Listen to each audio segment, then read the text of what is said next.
Gledate Gorenjska poročila na GIF TV. Zaključili smo zadnjo letošnjo sejo mestnega sveta, tako da ni bilo kaj veliko na dnevnem redu, glede na to, da smo v prejšnjih mesecih vse izčrpali, no, ampak vseeno naredili smo nekaj premoženjskih zadev, in sicer glede zamenjave zemljišč za novo industrijsko cono Hrastje, za cesto za Hrastje, in pa na Hujah smo pripravljamo vse, da bomo lahko razširili parkirišče na Hujah za 39 parkirišč. Potem smo sprejeli po hitrem postopku tudi oziroma dopolnili odlok o urejanju in vzdrževanju javne razsvetljave. Koncesijska pogodba z obstoječim koncesionarjem se izteka, tako da moramo pripraviti podlage drugo leto, da gremo v razpis. Po drugi strani pa tudi smo morali to pogodbo oziroma odlok urediti z predpisi. No, v prvem branju je šlo skozi tudi soglasno nova kategorija za občinske nagrade, in sicer prostovoljka oziroma prostovoljec leta. To je bilo v bistvu vse, kar se je pomembnega zgodilo na zadnji seji.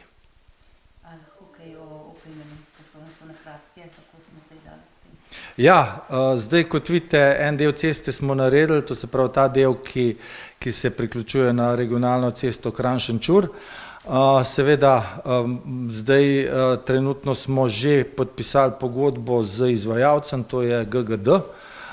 Trenutno imajo uvajanje v delo, tako da dela se bodo začela, mislim, da takoj po novem letu, najprej seveda podiranje dreves, potem pa izgradnja kanalizacije.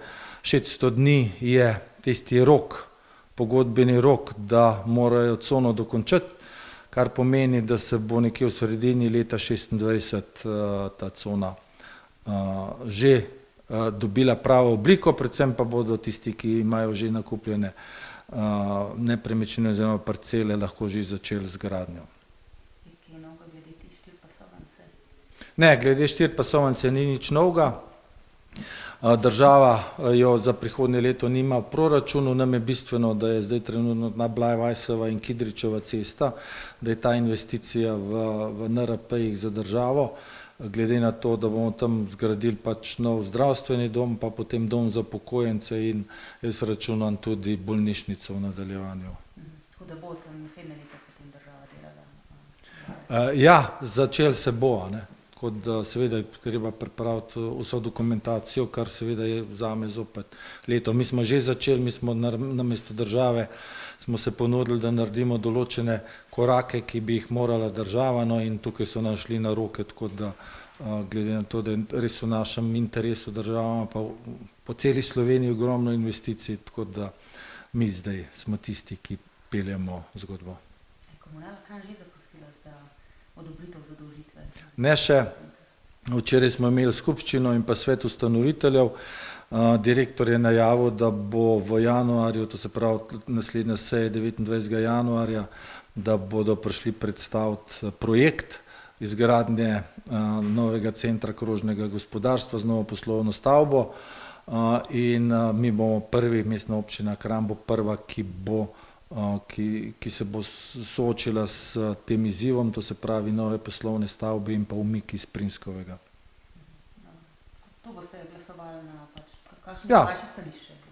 Ja, seveda, jaz sem za to, da Komunala ne sodi sploh s temi odpadki v ta del, tudi v preteklosti so bile marsikatere napake narejene, tako da tudi etažna lastnina v tej nepremičnini še ni sploh izpeljana, tako da pogledajte, tam sta pač še en lastnik, privatni lastnik, in to se je v preteklosti prodajalo tako, kot se je komu zdelo, no, ampak upam, da bomo zdaj uredili, predvsem pa, da dobimo nov center. Je pa tako v planu revitalizacija tega dela Kranja, to se pravi Mirka Vadnova. Interes so pokazali in GGD in SAN in seveda Komunala, potem tudi lastniki bivšega Gorenjskega tiska, pa Surovine, tako da bi lahko v parih letih tam dobili en tak lep tehnološki park, ki bi pač Kranj zopet dvignil na višji nivo, tukaj bi res lahko veliko storitvenih teh naprednih dejavnosti izvajali. Mogoče še v Kranju dobro v srcu mislimo. Bravo, ja. No, to je pa lepo, ja.